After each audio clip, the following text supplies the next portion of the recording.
오늘 말씀은 누가복음 12장 22절로 31절 말씀이죠. 오늘 말씀, 저와 여러분 나누는 말씀의 제목은 염려하지 말라입니다. 말은 쉬운데 제일 안 되는 것. 성경에 있는데 한 번도 아니고 수도 없이 나오는데 그게 가장 안 되는 것 중에 하나가 오늘 염려하지 말라입니다. 성경에 예수님께서 제자들에게 특별히 분부하고 특별히 이렇게 강조한 것들 중에 하나님 뜻대로 행하라 라는 말씀과 곧 순종하라는 말씀이죠. 그거와 염려하지 말라, 두려워 말라, 이 것들이 제일 안 되는 것 중에 하나죠. 근데 무지 강조되어 있죠. 분명히 성경에는 오늘 본문이 이렇게 시작됩니다. 또 제자들에게 이르시되 그러므로 이렇게 했어요. 오늘 말씀의 대상은 이방인이 아니에요. 예수 안 믿는 사람도 아니에요. 그것도 그냥 예수님을 좋아서 쫓아다니는 그런 무리도 아니에요. 예수님의 제자들이에요. 또 제자들에게 이르시되 이렇게 시작하잖아요. 예수님께서 바리새인들과 율법 교사들의 의식적인, 그러니까 그 외식하는 신앙에 대해서 지난주 본 대로 일침을 가했는데, 말씀하실 때 얼마나 많은 사람들이 모여들었는지 이루 말할 수 없는 지경이라고 말했잖아요.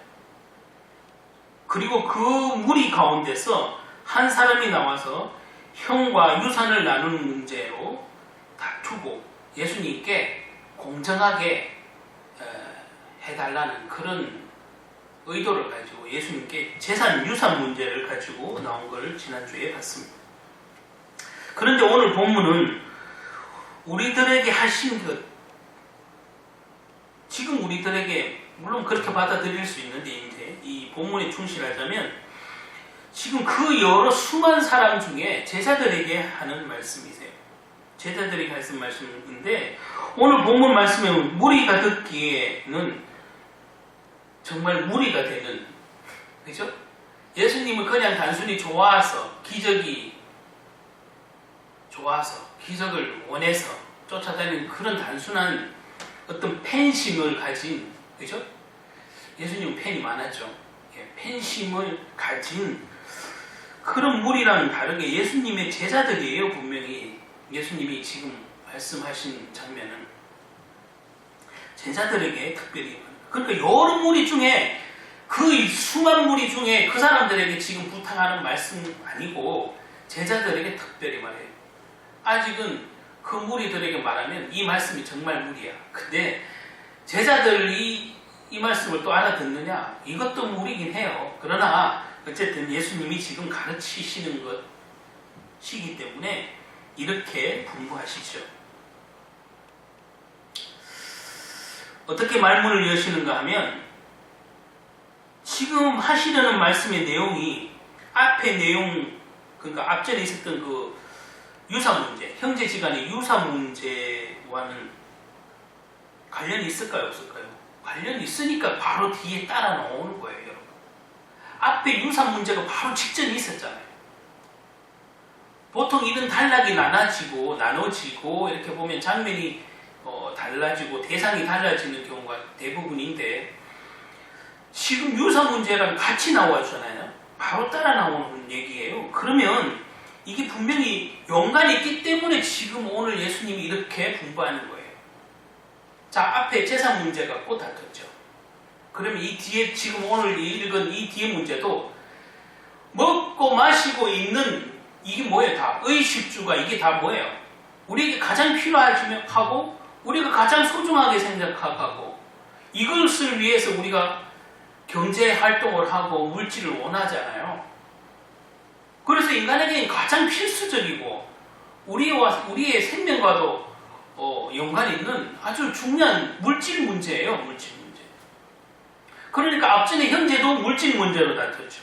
오늘 말씀도 그 물질에 관해서 예수님은 그런 믿는 자들은 제자들은 어떻게 살아라고 부탁하는 건지 그 얘기예요. 제자들은 너희는 그 이방인들처럼 그런 생각으로 살지 말아라. 그 얘기를 부탁하시는 거예요.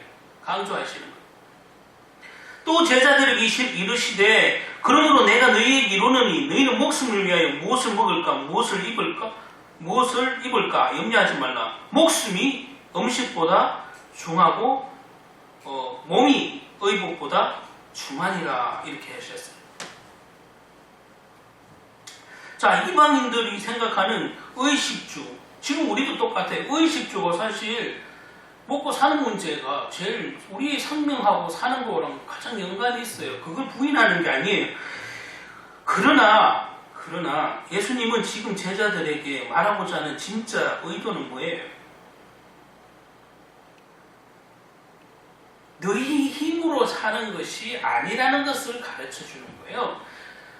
이방인들은 자기들이 그것을 위해서 평생 노력하고, 그죠? 평생 일하고, 평생 모으고, 그렇게 살잖아요.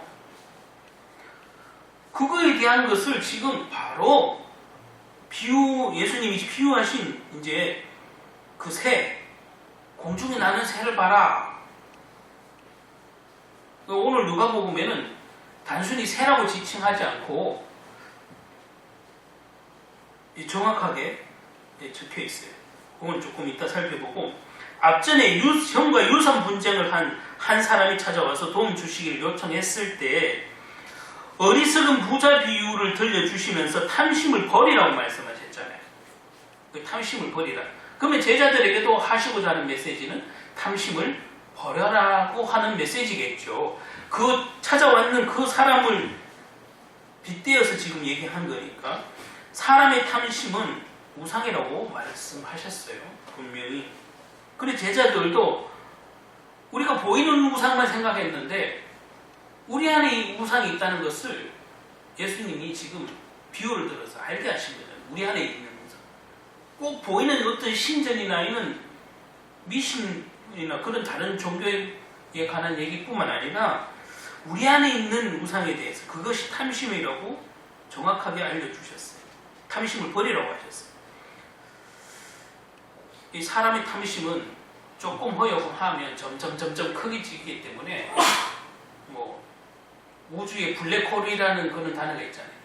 점점 이게 넓어지는 거예요. 전연돼서 우리가 처음엔 조그마한 욕심내지만 그거 이루고 성취하면 그 성취감 때문에 점점 큰 걸 원하는 것, 큰 탐심을 가지는 것은 어쩌면 당연하고 자연스러운 일일 겁니다.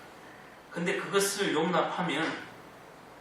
하나를 용납하면 다 용납하기 때문에 나는 안 그럴 수 있는데 그게 말로는 의식으로는 가능한데 실제로 할지는 두고 봐야 아는 일이잖아요.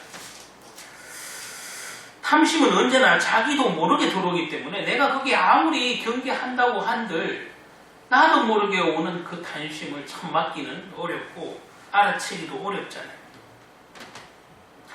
앞에서 이 유산 문제에 대해서 이제 논쟁이 있었는데 예수님께 이제 그 문제를 가지고 왔잖아요.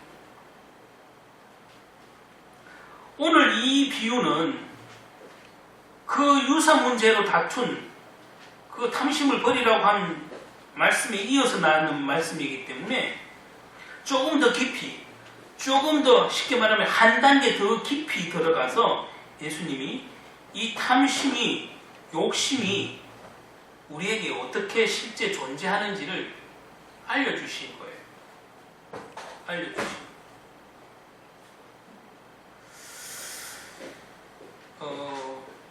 앞에 그 유산 문제로 예수님을 찾아온 사람이 자기 생각대로 예수님께서 중재해 주셔서 자신의 생각만큼 혹은 그것보다 조금 더 많은 부분을 차지하게 되었다면 그 이후로 그 사람은 평생 만족하고 살겠습니까?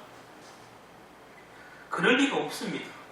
예수님께 억울하다고 재판해달라고 왔지만 예수님이 공정하게 나눠라 이렇게 판결 내준들 아니면 자기가 조금 더 가진들 처음에는 기분 좋겠지만 그게 만족이 끝나겠냐. 예수님은 그걸 아니까 그렇게 공평을 기대했던 그에게 예수님은 전혀 다른 말씀을 하시죠. 그래서 어쨌든 탐심은 우리 스스로 참 알아채기도 어렵고 통제되기도 어려운 그런 블랙홀과 같은 거예요. 예수님을 찾아온 사람이나 예수님이 이 비유던 부자는 자신이 조금 더 가지면 탐심이 사라질 거라고 생각한 거죠. 오히려 조금 더 가지면 내가 요만큼만, 내가 원하는 만큼만 가지면 나는 크게 욕심 안 내니까 괜찮아, 나는 여기서 만족할 수 있어, 이럴지 몰라도 사람 마음이 가져보면, 원하는 만큼 가져보면 거기서 안 거쳐요. 잘 사단이 그렇게 내버려 두질 않아요. 이 탐심은, 그래서 성경에서 예수님이 말씀하신 대로 탐심은 우상숭배다 이런 표현을 아주 그냥 딱 다놓고 말 그대로 탐심은 우상숭배다.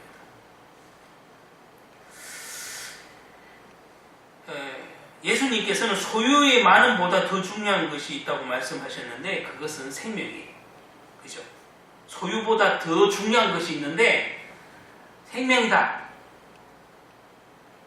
이렇게 말씀하셨어요. 많은 사람들이 부러워하는 어떤 권력, 아니면 인기, 재물, 이런 거 필요는 하지만 그것보다 더 중요한 게 있다. 그게 생명이 아니냐. 이렇게 비유를 드시면서 오늘 여기에도 등장하는 이 새 비유가 이때 첫째 나오잖아요. 까마귀. 다른 복음서에는 그냥 공중에 나는 새를 보아라 이렇게 나와요. 그런데 오늘 이 누가복음에는 정확하게 그 새가 까마귀라는 사실을 이 누가복음에는 기록이 되어 있어요. 그냥 새 이렇게 비유해도 알아들을 수 있어요. 새. 그냥 새라고 비유해도 우리는 충분히 그 비유를 예수님이 말하고자 하는 의미를 어느 정도 알아들을 수 있는 거예요.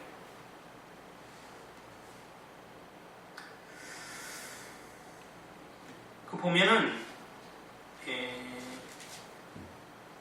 까마귀를 생각하라. 심지도 아니하고 거두지도 아니하며 골방도 없고 창고도 없으되 하나님이 기르시나니 너희는 새보다 얼마나 더 귀하냐. 이런 오늘 말씀을 주셨는데 이 말씀과 유사한 내용이 마태복음 6장 26절에 마태는 막연하게 공중의 새라고 표현했고 오늘 누가는 구체적으로 까마귀라고 그 새가 까마귀라고 생각하라고 기록해놨습니다. 예수님께서 무엇을 먹을까 무엇을 입을까 걱정하지 말라는 말씀을 하시면서 얘를 까마귀로 드셨는데 우리나라는 비슷한데 우리나라는 이 까마귀라는 새가 사실 좋은 새 이미지는 없어요. 유대인도 보면은 까마귀는 말 그대로 주로 동물의 시체를 먹고 독수리도 그렇지만 이 까마귀는 주로 동물의 시체를 먹고 살기 때문에 유대인들은 아주 부정하고 보잘것없는 새로 여겼어요. 보기에도 까마니까 그렇기도 하죠. 우리나라도 마찬가지로 까치는 길조지만 까마귀는 흉조다 이렇게 말할 정도로 까마귀를 이렇게 안 좋은 것으로 이렇게 받아들이죠. 그리고 골방과 창고는 둘 다 저장 장소잖아요. 골방도 저장 장소고 창고는 말 그대로 저장 장소예요. 창고는 부자가 많은 곡식을 추수하게 됐을 때 짓기 원했던 그 곡간과 같은 단어라는 사실을 알 수 있어요. 왜냐하면 그 앞에 부자 얘기 너무 많아서 기존에 있는 저 창고를 허물고 더 큰 창고를 짓고자 했던 그 부자가 말했던 그 창고, 오늘 이 비둘기가 말하는 까마귀에서 나오는 골방과 창고 할 때 이 창고 같은 단어예요. 같은 단어. 그래서 이 부자 비유를 연이어서 나오는 이유가 알겠죠. 많은 곡식을 추수하게 됐을 때 짓기를 원했던 그 곡간, 부자가 말했던 그 곡간과 같은 단어, 일반적인 저장 공간이라고 할 수 있죠. 반면에 골방은 곡간과 조금 다르게 골방은 같은 저장 장소지만 좀 더 부피는 작지만 귀한 것, 그죠? 지금으로 보면 어떤 금고, 그죠? 금고 역할을 하는 걸 골방이라고 할 수 있겠어요. 귀중품을 보관하고, 까마귀는 자신의 미래를 자신이 책임지겠다고, 예? 창고에, 그러니까 곳간의 창고에 비상식량을 쌓아두거나 그 중에서도 더욱더 귀한 것, 귀중품을, 그죠? 골방에 두는 일이 없잖아요, 새는. 뭐 까마귀뿐만 아니라 새는. 그래서 24절의 말씀의 의미는 너희가 그렇게 부정하게 여기는 그 새, 그 까마귀도, 유대인들이 아주 부정하다고 생각하는, 예? 그 까마귀도,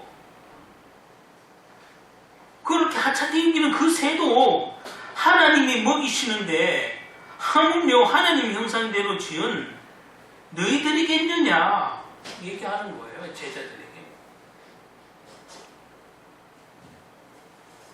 이 제자들의 물질에 대한 관념이 완전히 바뀌어야 된다는 사실을 강조한 거예요. 그 많은 무리에게 지금 얘기하는 게 아니라 지금 예수님의 메시지는 딱 제자에게만 집중되어 있잖아요. 오늘 여러 무리에게 말씀하시되 이렇게 말한 게 아니라 여러 무리가 같이 있었지만 예수님은 지금 제자들에게 얘기하는 거예요. 왜? 제자부터 확실하게 이 물질에 대한 관념, 그죠? 경제에 대한 관념을 복음적으로 바꿔야 하기 때문에 오늘 메시지가 사실 굉장히 강력한 거예요. 그 부자, 앞전에 온 부자 비유를 들으면서. 그래서 이 새들도 먹이시는 하나님인데 하물며 너희일까 보냐. 근데 너희들이 이방인처럼 똑같은 기도한다 이거야. 먹을 거, 입을 거, 살 곳, 의식주 필요 없다는 말이야. 어째 기도 내용이 안 바뀌냐고 지금 제자들을 책망하고 가르치시는 거예요. 쉽게 말하면. 지금 집중으로.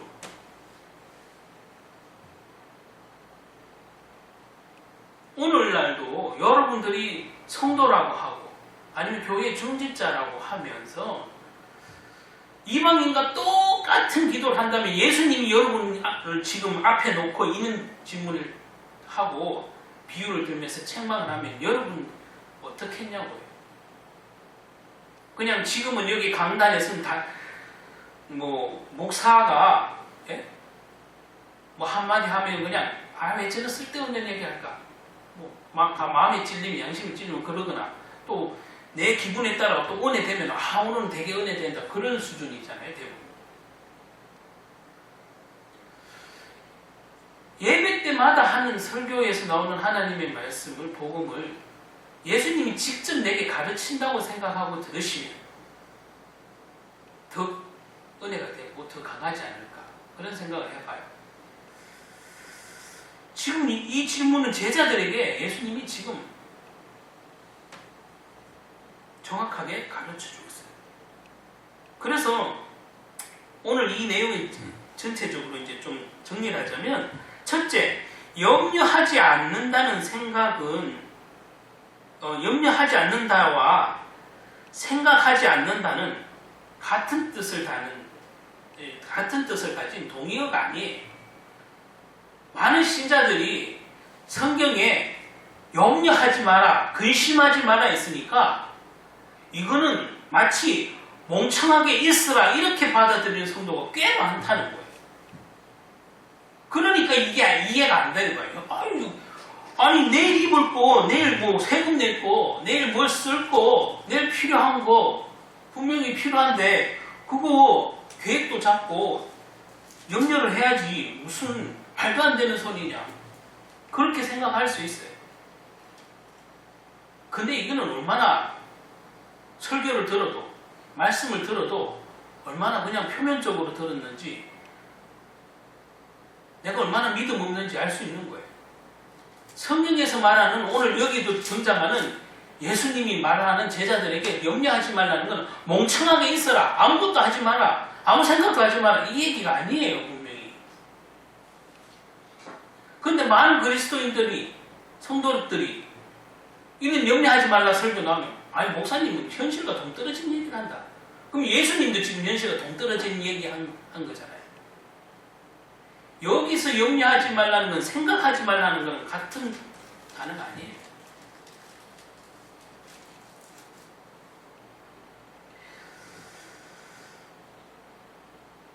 자, 생각해 보세요. 믿음이 좋은 것은 바르게 생각하는 거예요. 믿음이 좋다는 것은 결국엔 바르게 생각하는 거예요.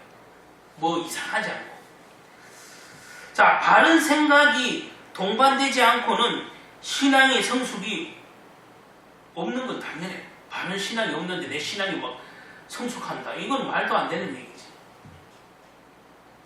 자, 바른 생각이 동반되지 않고는 신앙의 성숙이 불가능한데, 과거에 이 부흥회 같은 데 보면, 부흥회 참석해 보면 이 자주 이렇게 강사들이 하고 이렇게 들리던 말이 있는데, 거기 보면 이런 것이 있습니다. 생각하지 말고 그냥 믿으시라니까요.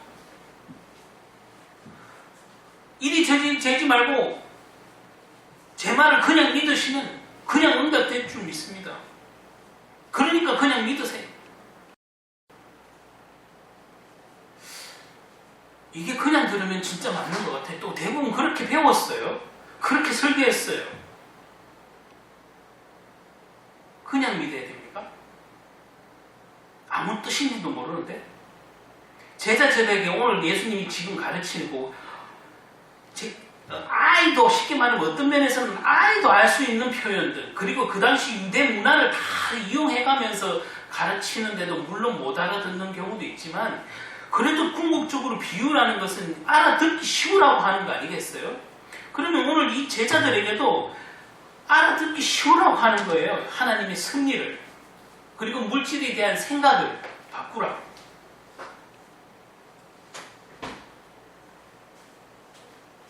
이게 그냥 믿어야 될 이야기예요. 이런 얘기도 그냥 믿어야 돼요. 알아야 믿는 거예요. 알아야. 뭐 내용을 알아야. 하나님 예수님이 하고자 하는 본질을 알아야 믿는 거지. 아무것도 모르는데 믿습니다. 아멘 할렐루야 이러면 그게 믿는 거냐고요. 오늘날 정말 그리스도인들이 영적 힘이 없고 기준이 없고 이단 사이비에게 흔들리는 이유는 무조건 믿으라 해서 그런 거예요. 대부분요. 무조건 그냥 강단에서 누가 말하고 부흥사가 말하고 막 능력 있는 주의 종이 뭐 얘기를 하면 무조건 믿어라. 내 말을 믿으십시오. 막 이러고 부흥사들 뭐 강사들도 그러고 안 믿기도 내 말을 믿으라니까요. 난 경험 많은 사람이에요. 난 능력 많은 사람이에요. 이러면 자기 자랑하면서 그렇게 하면 그냥 무조건 믿으라 하면 뭐 할렐루야 아멘 하면 그냥 능력 일어난다고 자꾸 가르치니까 그게 습관이 됐어. 그래놓고 또 자기들 이렇게 설교 때 종교인이 되지 말라 이러면 나는 종교 생활 안 하는데 또 이래. 삶이 종교인이고 종교 생활인데 아니라는 것은 무슨 근거로 그렇게 자신감으로 하는지 모르겠어요. 그 김용희 그 선교사님도 자꾸 얘기하잖아요. 이렇게 엉터리로 가르친 내용을 알고 믿으라고 얘기하지 않고 무조건 믿어라. 강단에서 선포하는 주의 종이 말씀이니까 무조건 믿어라. 이해 안 가면 믿어라. 이것저것 재지 말고 믿어라. 그러다 보니 이래 됐어요. 힘이 없는 거예요. 성경을 많이 알고 신앙생활 오래 하면 영적 힘이 있고 그래야 되는데 오히려 진짜 그 김용일 선교사님도 항상 그 얘기하지만 신앙생활 오래 갈수록 어떻게 믿으면 거꾸로 떨어지고 얼굴은 내려앉고 왜 그렇게 했어요? 왜 기쁨이 없겠어요? 오히려 새신자들이 더 기뻐 날뛰잖아요. 그리고 더 믿음 위에 고백을 하잖아요. 어찌됐든 심판이에요 진짜. 새신자가 믿음 있고 믿음의 말을 하고 믿음의 고백을 알고 믿고 오래되고 20년 30년 거기 표현대로 모태 신앙 자랑하면서 모태 장아찌가 된 사람들이 너무 많다 이거야. 그래놓고는 안 뜨겁다 얘기하니까 진짜 그 말에 웃을 수밖에 없어요. 우리는 뜨겁진 않아도 지속은 합니다. 그 교회에 계속 나오니까. 그게 무슨 또 자랑처럼 그럼 자기는 할 말이 없으니까.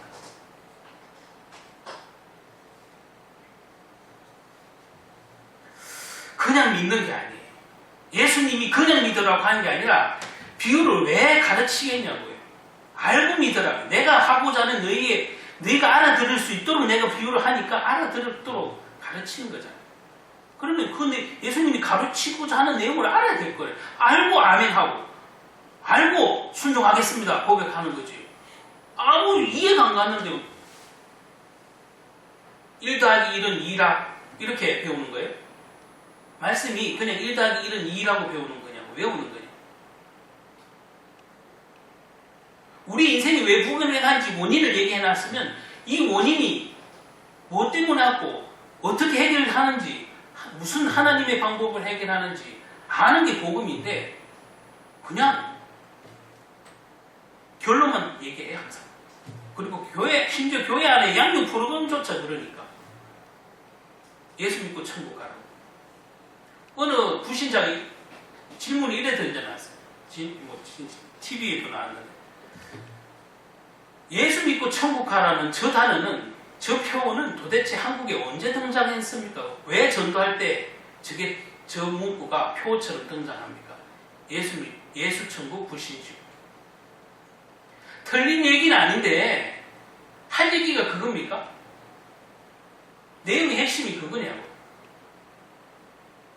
천국이 최종 목적이니까 맞죠? 라고 말할 수 있지만, 아니 예수도 모르는 사람이 무슨 예수 믿고 천국 가라는 얘기가 들리겠냐고, 알겠냐고. 예수가 필요 없는 사람들인데.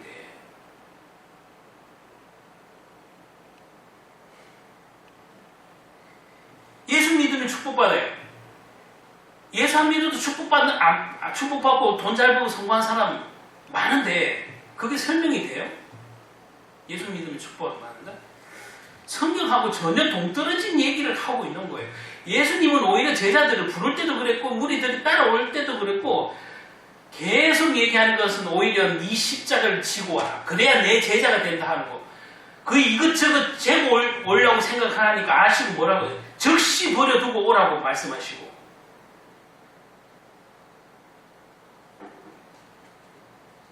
예수님은 예수 믿고 잘 된다고 한 번도 말하지 않았어요. 그런데 어찌돼서 한국교회는 그 복음이라는 메시지가 예수 믿으면 잘 된다고 밖에 할 말이 없어요.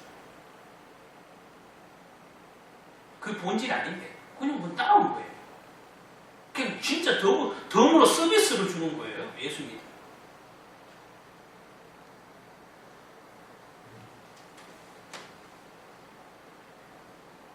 그 서비스 품목은 아는데 본품이 없어.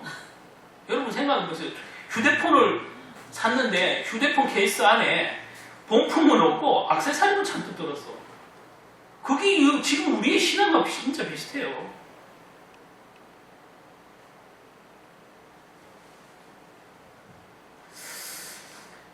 뭐 불신자들은 야, 너 생각 없는 사람은 야, 머리에 넌 내가 없냐? 이렇게 얘기하죠. 우리가 성도라고 하면서 머리에 내가 없는 수준이 아니라 복음이 없어요. 아예 복음이 뭔지 설명을 못하는데 뭔 복음이 있냐고요. 복음은 적어도 설명할 수 있어야지. 그 수준만큼은 자기가 알고 체험한 수준만큼은 설명할 수 있는데, 복음 그러면 뭐 예수 믿고 천국, 예수 믿니 뭐니까 그리스도, 이 단어 나오는 사람도 잘 없을 뿐더러 말 그대로 그리스도가 뭡니까 그러면 그 설명할 수 있는 사람입니다. 삶 그 직을 우리는 하도 들어서 그거 막 입버릇처럼 나오지만 웬만큼 다니는 사람들 보고 예수님은 무슨 일을 하셨기 때문에 그리스도라고 부릅니까? 그러면 그 삼중직을 설명할 수 있는 사람이 없어. 대부분. 뭐 신앙을 공부하지 않는 이상. 이게 어찌된 심판이냐고. 진짜 본품이 없어요. 본품이. 복음에 본품이 없어요.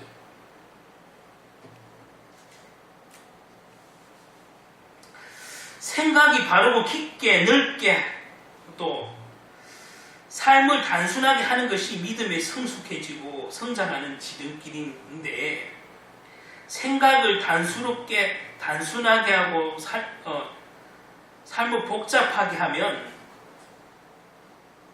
예? 삶을 복잡하게, 어떤 일을 복잡하게 생각한다고 여러분 문제가 해결되던가요?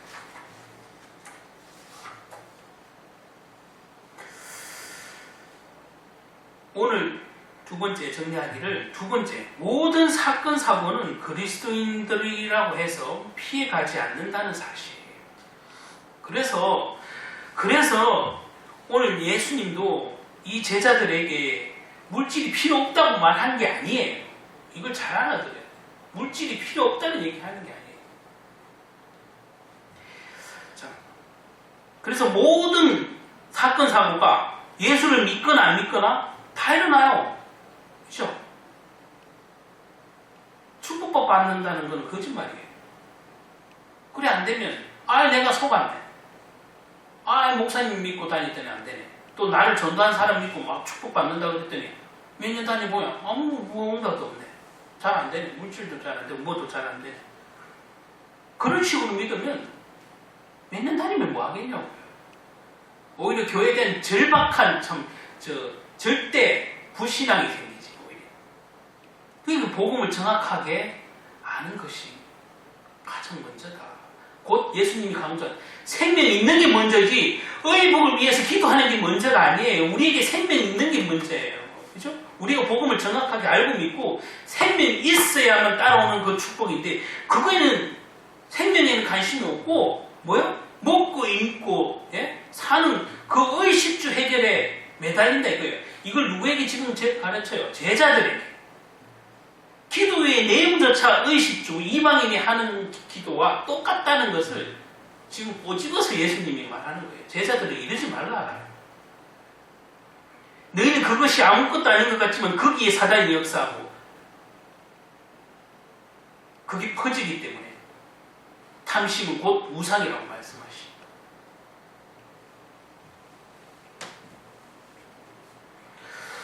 이는 예를 좀 들어서 그렇지만 예수 믿고 잘 된다는 그런 소리는 이제 그만해야 돼. 이제 그만해. 진짜 축복 주사를 너무 많이 받았어요. 오남용이 맞아도 저 땅에 맞으면 이렇게 기분이 되긴 해요. 그러나 복음의 본질이 그게 아니에요. 생명이에요, 생명. 생명 없으면 아무리 축복 주사 맞아도 아무 없는 거예요. 여러분, 저도 몸이 아파봤어야지만 원인을 해결하지 않는데 진통제 댔담아 봐야 맞을 때는 막 벌툴벌툴 뛰지. 할렐루야지. 그 원인이 해결 안 되면 또 아파요. 점점 더 아파요. 기도를 했는데 응답 받았어. 그게 할렐루야야. 한국교회는.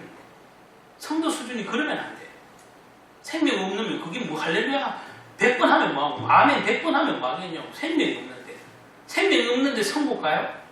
그렇게 원하던 천국 못 간다니까. 교회 실컷 헌신하고 못 가고 교회 실컷 헌금하고 못 가고 그죠? 생명이 중요한 거예요. 교회의 목적, 모든 설교의 목적, 모든 은사의 목적, 복음을 바로 알도록 돕는 수단에 불과한 거예요. 그러면 우리는 복음을 바로 알아야 되지.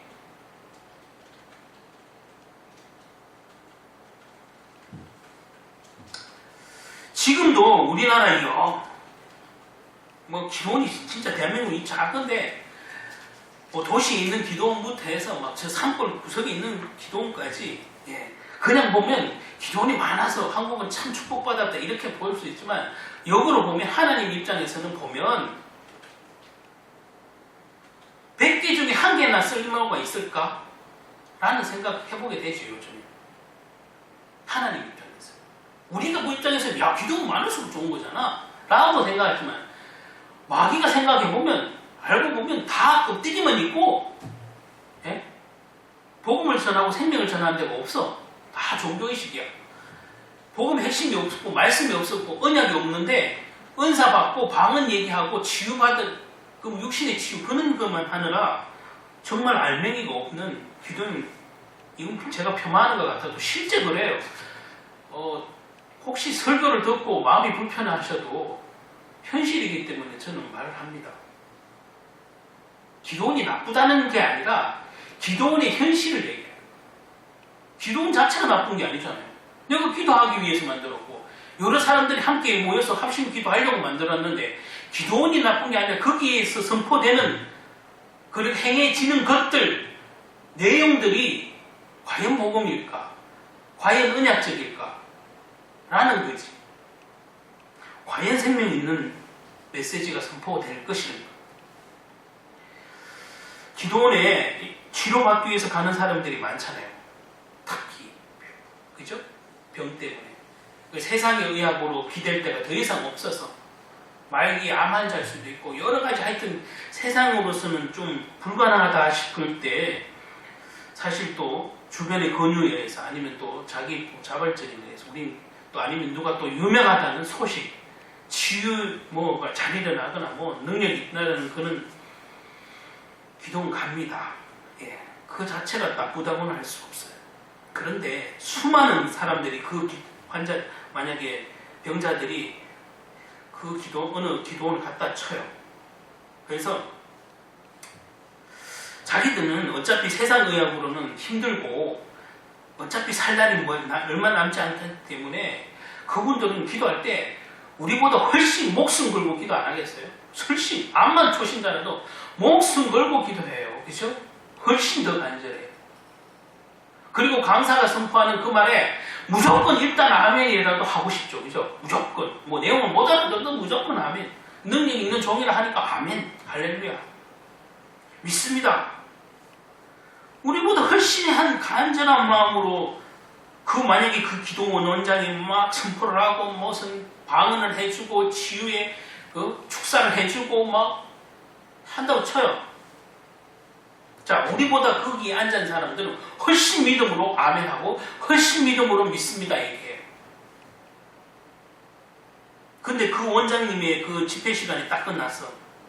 물론 고친 사람 받음도 있을 수 있겠지만 대부분 고침을 못 받았는데 그러면 그 원장이 선포한 말대로 왜 다 고침을 못 받았습니까? 왜 못 받았냐?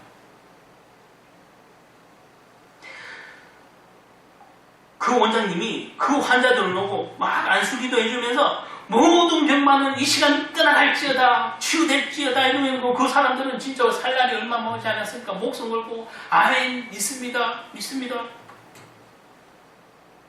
그렇게 하면서 그 소리가 말이죠 쩌렁쩌렁해서 진짜 지붕 뚫고 나갈 것 같이 막 환성을 지르고 막 방언하고 몸을 막 부르르 떨고 막 그게 막 하나님의 은혜 받았다고 막 얘기를 한다고 쳐요. 그럴 수 있다고 치지요. 자, 그 큰 목소리로 떠나갈 듯 믿음으로 간절히 외치는데 그 말씀대로 이루어지지 않으면 그 간절한 소망이 무엇이겠습니까? 그 환자들이 그 집회에서 참석해서 간절히 기도하면 하나님께서 고쳐주실 것을 100% 믿었는데 하나님께서는 왜 정말 100% 다 안 고쳐주셨을까요? 고침을 못 받는 사람과 고침 받을 수도 있어요. 자, 고침 받은 사람 제외하고 고침을 받지 못하는 대부분은 그런 믿음이 없습니까? 얼마나 간절히 기도했는데요? 우리보다 몇십 배는 더 간절히 기도했을 텐데.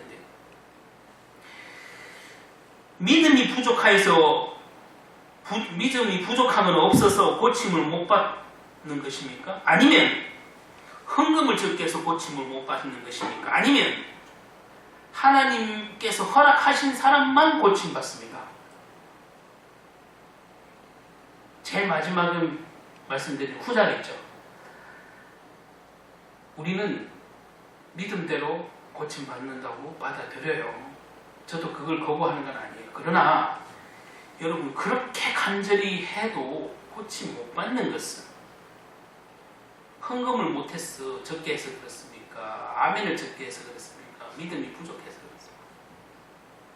하나님께서 허락하신 그 시간에 허락하신 사람만 고침받는다는 사실이에요.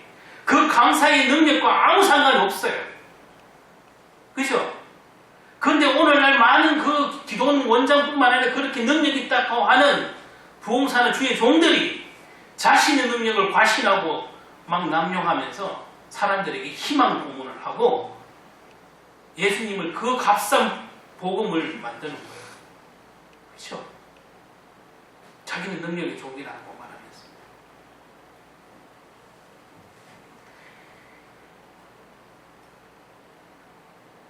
아마 지인들 중에, 우리들 지인들 중에 그럴 수도 있고, 성도들 중에 지인들이 그런 말기 암 환자나 세상으로 의학으로 고치기 어려운 정말 생명이 왔다 갔다 하는 절망 속에 있는 분들에게 이 마지막 하나님께 매달려서 기도해보고 금식도 해보고 저 강사가 말하는 대로 다 따라 해본다 이거예요.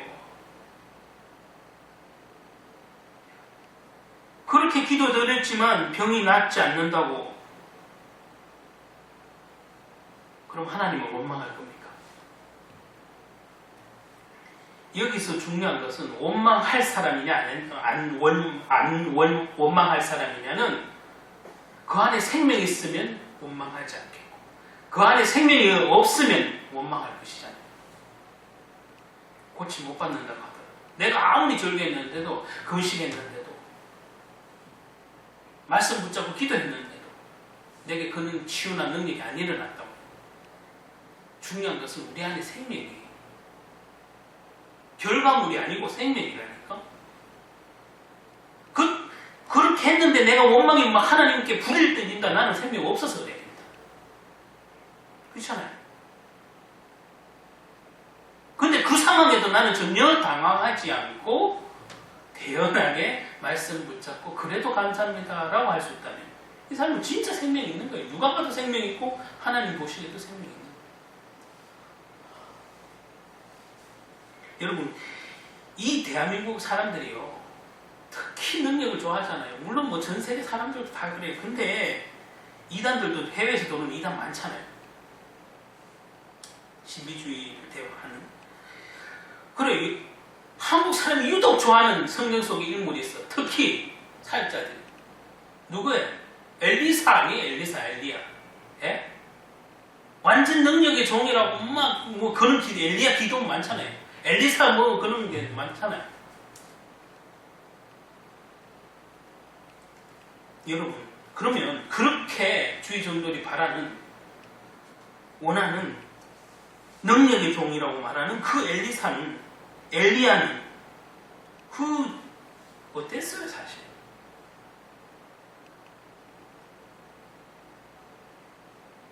엘리사 선지자는 죽은 사람도 살렸어요.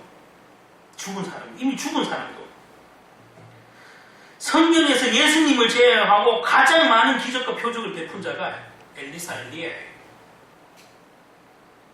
근데 정작 자기가 병들었을 때 뭐라 그래요? 저 좀 빨리 데리고 가십시오 했어요. 여러분, 성경 속에 존경할 인물을 찾고 원하면 좀 제대로 알고 존경도 하고 내가 그 모델 삼아야 돼요. 예? 그렇게 다른 사람을 살릴 만큼 능력이 있는 주의 종이었어도 자기 몸 아프니까 하나님 저 왜 이러십니까? 저 좀 빨리 데리고 가십시오라고 했죠. 이게 믿음입니까? 엘리야도 그때는 참 믿음 아니에요. 그죠? 엘리사도 그때 참 믿음 아니에요. 그냥 하나님이 쓰신 거예요. 그 선지자를 통해서. 믿음이 좀 부족할지라도. 그러나 참 안타깝게도 그때까지 정말 참 복음, 참 하나님의 섭리를 믿지 않았다는 그 증거가 자기는 아무리 선지자라고 말해도 능력의 종이라고 자랑하고 막 자기를 막 부러워하고 막 인기가 많았어도 이 사람이 개인적으로 봤을 때 이 사람은 그때까지만 해도 생명이 없었다는 사실은 하나님 나 좀 내려가라고 그러잖아. 몸 아프니까. 내가 남을 사명을 끝까지 하겠습니다. 뭐 이렇게 해야 되는데 저 좀 빨리 데려가 주십시오라고.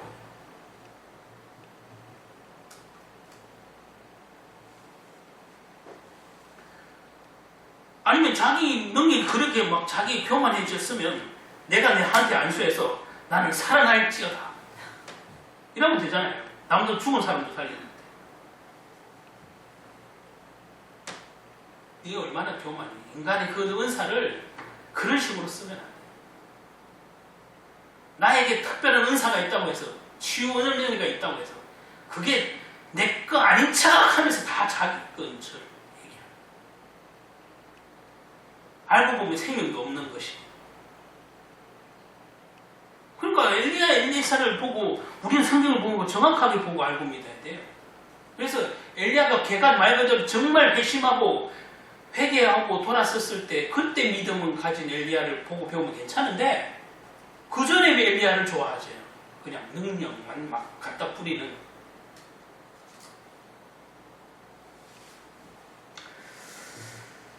하나님께서는 병을 기적적으로 치유해 주실 수도 있고 의사를 통해 치유할 수도 있고, 그죠? 세상은 불가능해도 비록 불신자 의사여도 하나님께서 그 손에, 불신자 손에, 의사 손에 역사하시면 그 불신자의 손을 통해서라도 하나님 기적을 베푸시기도 하잖아요. 우리에게 대표적인 예가 있잖아요. 우리도 경험 있잖아요. 자꾸 능력의 포커스를 막 주니까 그런 거예요.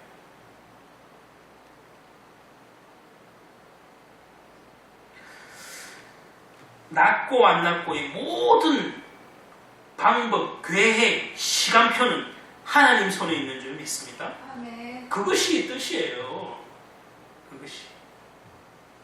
그래서 그리스도인이라고 어떤 사건, 사고가 아니라는 것이 아니라 피해가는 것이 아니지만 우리 믿음은 그때, 우리가 그때 생명 있는 것을 우리 스스로 자각할 수 있어야 돼요. 내가 믿음 안 있는지. 내 자랑 수준이 아니라 내가 진짜 믿으면 그때는 드러나는 거죠. 유능한 항해사는 요즘에는 이제 다 못 틀어가지만 옛날에는 다 뒀다고 그랬잖아요. 돛을 달고 이렇게 가는 서양도 마찬가지로 보면 유명한 이렇게 베테랑 항해사는 바람이 폭풍이 불면 폭풍이 불어서 우리 죽겠다고 얘기한다고 그러지 않아요. 세상에서 뭐라고 말하냐면 폭풍이 세게 불면 이 바람을 최대한 잘 이용해서 한 번에 멀리 갈 수 있겠다라고 생각을 한다 이거예요.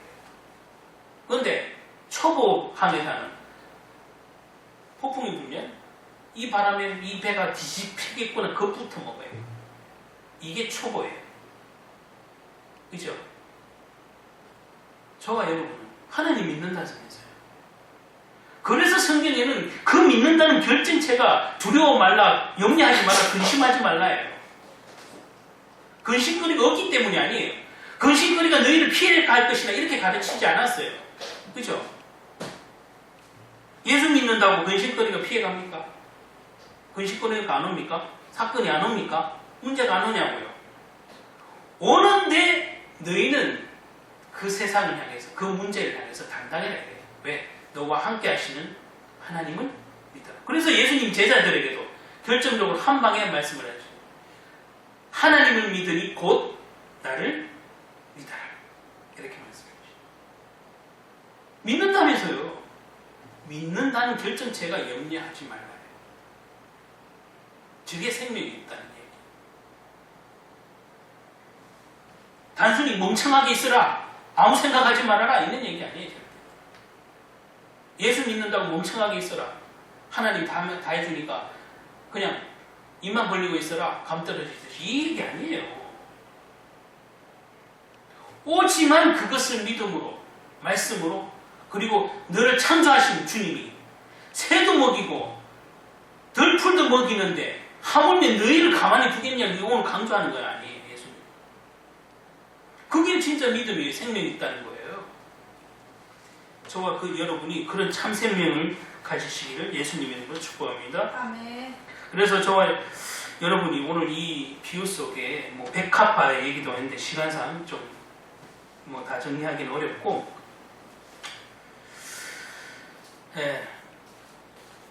어느 교회 요것만 하나 정리하고 올게요. 어느 교회에 제가 이제 뭐 이런 얘기를 했는데 어느 교회에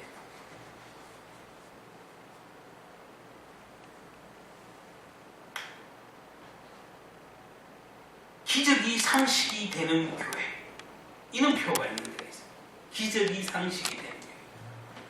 그래서 막 그 교회는 막 치유 집회 이런 걸 막 엄청나게 1년 365일 막 강사들 막 수많은 강사들을 불러서 막, 그래서 그렇게 수많은 강사를 부르니까 그런 뭐 투자하는 만큼 쉽게 말하면 예? 성도가 늘긴 해요. 막 5만 명이 있다는 목사님들이 와서 강사로 나오니까. 그래서 그 표도 기적이 상식이 되는 교회 이래 돼요. 근데 저도 그걸 보니까 야, 저 교회는 참 기적이 많이 일어나는 것 같다. 예? 기적을 체험 못하는 사람들도 많는데 저 교회는 참 기적이 그래도 많이 일어나는 것 같다. 그래서 성도들도 좀 좋아하겠구나. 성도들도 좀 신앙생활이 재밌고 즐겁겠구나. 응답을 잘 받겠구나. 이런 생각이 들더라고요. 근데 말이죠. 여러분, 기적이 상식이 되면, 제가 가만히 생각해보면, 기적이 상식이 되면 되게 곤란한 일이 생겨요. 기적이 상식이 된다는 얘기는, 기적이 너무 막 자주 일어난다는 얘기겠죠? 기적이. 막 자기들 집회할 때마다 기적이 자주 일어났겠지. 어쨌든. 그런데 기적이 상식이 되는 순간, 여러분 좋을 것 같죠? 그냥 보면 좋을 것 같아요. 야, 기적이 자주 일어나는데 싫을 이유가 없지. 근데 제가 거기서 하나 문득 떠오른 게 생각이 났어요. 이스라엘의 광야 생활이 생각이 났어요. 여러분, 홍해의 기적을 맛보고, 예? 그 어마어마한 잊을 수 없는 일생일대의 진짜 홍해의 기적을 맛보고 광야를 부딪혔을 때 다 원망하다가 모세 원망하니까 그것도 안 돼서 그 형이 아론까지 이제 원망하는데, 그것도 뭐 원망해서 안 끝나니까 이제 이것을 다 죽겠다고 이제 할 때 하나님께서 내버려 두지 않고 이제 만나와 메추라기를 먹이시는 기적이 일어나잖아요. 뭐 제가 그 쭉 설명할 필요 없고, 자, 만나와 메추라기가 기적이잖아요. 자, 하나님이 기적이죠. 한 번만 일어났습니까?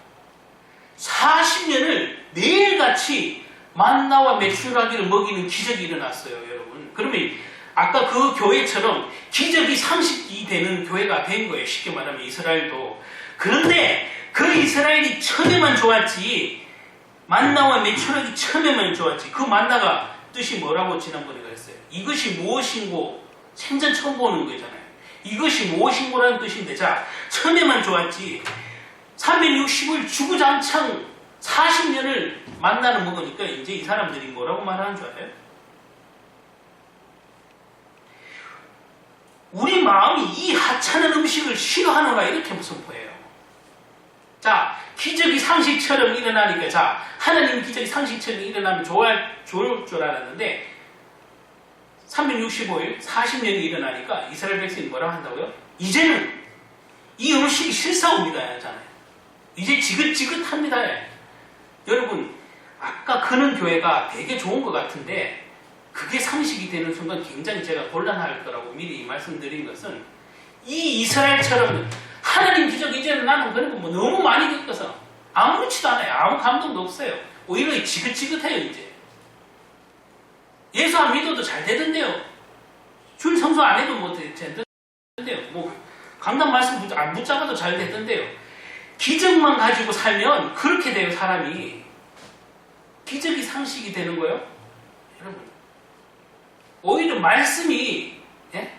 우리의 삶이 되는 게 훨씬 바르겠죠. 말씀. 기적이 상식이 되면 여러분, 광야의 이스라엘 백성처럼 하나님의 은혜를, 은사를, 은총을, 기적을 감사할 줄 모르는 백성 된다니까. 기적이 365일 일어나면 좋겠습니다. 여러분, 오산이에요. 사단은 그 속에, 하나님이 베푼 은총 속에, 축복 속에 교만을 올리고 하나님 필요 없다고 나중에는 대적해요. 그 이스라엘 백성처럼 된다니까요. 기적이 상식이 되는 게 좋은 게 아니에요. 뭐든지 어쩌다 먹어야 맛있는 거예요. 그죠? 어쩌다 먹어야 없는 와중에 사 먹으러 갈 수 있고, 없는 와중에 돈이 생겨서 외식하면 너무 감사하고 기쁘고, 그게 진짜 기쁨이에요. 하물며 세상에서도 그럴지인데 여러분, 그렇습니다. 말씀을 맺습니다. 25절 26절에 이렇게 전가합니다. 또 너희 중에 누가 영리함으로 그 키를 한 자를 더할 수 있겠냐. 그런즉 너희 작은 일도 하지 못하면서 어찌 다른 일들을 염려하느냐. 우리가 염려함으로 키를 한 자를 더 할 수 있냐고 말씀하십니다. 염려가 조금이라도 도움이 되지 않으니까 예수님이 이런 말을 했죠. 도움이 되면 예수님도 야, 좀 고민 좀 해라. 염려 좀 하고 살아라. 이렇게 해야겠지. 야, 세상 돈 필요하잖아. 너희도 고민 좀 하고 살아. 이렇게 해야 되겠지. 세상 사람처럼 해결하지 않는 것을 가르치는 거잖아요. 이방인처럼 생각하고 그렇게 하지 않는 것을 가르치는 거예요, 지금.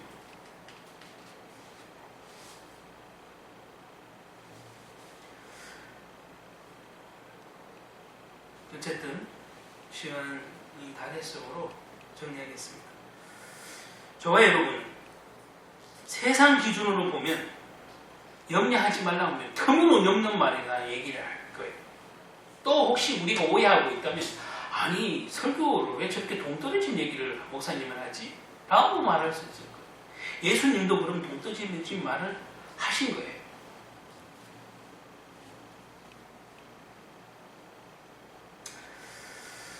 우리는 세상이 이해하지 못하지만 하나님의 방법대로 살아야 되고 하나님의 방법대로 우리가 그것을 순종해야 돼요. 왜? 그게 믿음이고 그게 생명이에요. 하나님이 우리를 다스리는 방법대로 사는 게 곧 생명이에요. 우리가 하나님의 방법대로 안 살면서 무슨 하나님의 나라가 임하옵시고 이렇게 말할 수 있겠냐. 오늘 저와 여러분은 문제 사고가 안 일어나서가 아니라 염려거리가 없어서가 아니라 근심거리가 없어서가 아니라 그 문제보다 크신 하나님, 그 문제를 우리에게도 허락하시고 왜 우리를 통해서 뭐를 알고 뭐를 깨닫고 어떻게 응답하시려고 주신 것에 대한 그 고민을 해야 된다는 사실이에요. 세상 염려가 아니라 주님 말씀이 뭐라고 하는지는 우리는 고민해야 돼요.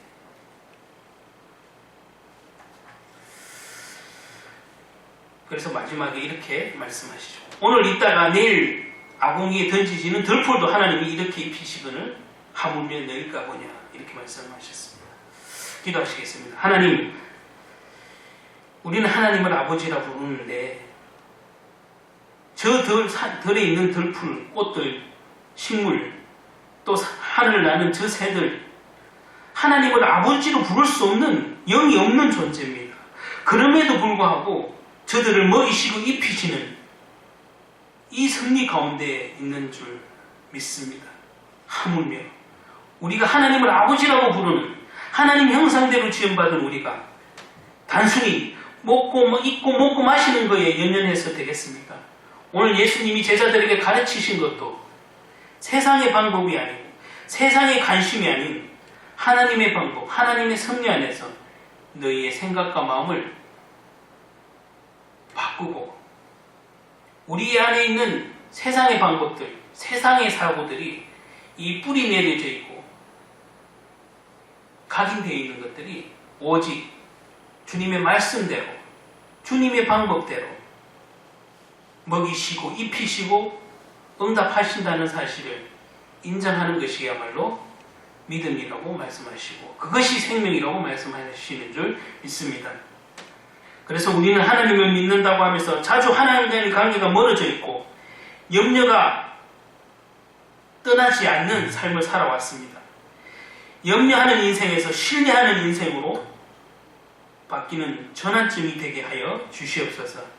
또한 우리가 염려거리가 있기 때문에 또한 사건, 사고가 있기 때문에 더욱더 하나님을 신뢰하고 하나님의 뜻과 은혜를, 뜻과 계획을 보는, 그래서 그 속에서 우리가 감사하게 하는 믿음 있는 사람들이 되게 도와주시옵소서. 염려거리 속에서도 하나님을 신뢰하고 신뢰하는 삶을 또한 살아가게 하심으로 더 이상 하나님과 믿는다 하면서 찢어지는 멀어진 관계가 아니라 그리스도 안에서 연합된 관계로 우리의 삶을 살게 하시고 주님이 내 삶의 주인 되심을 날마다 강구하고 인정하는 삶이 되게 하여 주시옵소서. 예수 그리스도 이름으로 기도드립니다. 아멘.